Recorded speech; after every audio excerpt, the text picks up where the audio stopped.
అమెరికాయే కాదు ఆస్ట్రేలియాలో కూడా జాతి విద్వేషం రంకెలేస్తోంది. భారతీయులు సౌత్ ఏషియన్లే టార్గెట్ గా తెల్ల జాతీయులు రెచ్చిపోతున్నారు.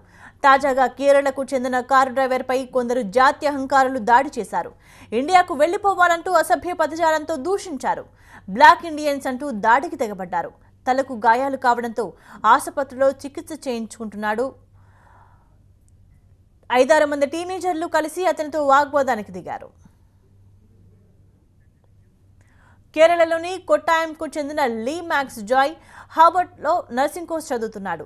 కారు డ్రైవర్గా పార్ట్ టైం జాబ్ చేస్తున్నాడు. 8 ఏళ్లుగా అక్కడే నివసిస్తున్నాడు. అయితే జాయ్ నిన్న నార్త్ హోబర్ట్లోని మెక్డొనాల్డ్ రెస్టారెంట్కు వెళ్లాడు. అక్కడ కొంతమంది యువకులు రెస్టారెంట్ సిబ్బందితో గొడవ పడ్డారు. అనంతరం బయటకు వస్తుండగా వారికి జాయ్ తారసపడ్డాడు. అతని వైపు చూస్తూ అసభ్య పదజాలంతో దూషించారు దుండగులు. బ్లాక్ ఇండియన్స్ మీ దేశానికి వెళ్లిపోవాలంటూ ఆగ్రహం వ్యక్తం చేశారు.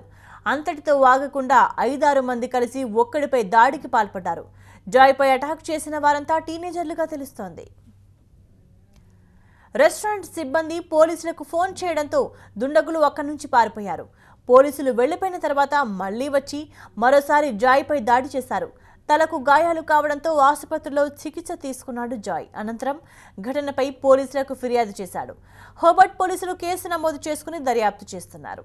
జాతి అహంకార దాడులపై విదేశాంగ శాఖ స్పందించాలని విజ్ఞప్తి చేశాడు జాయ్.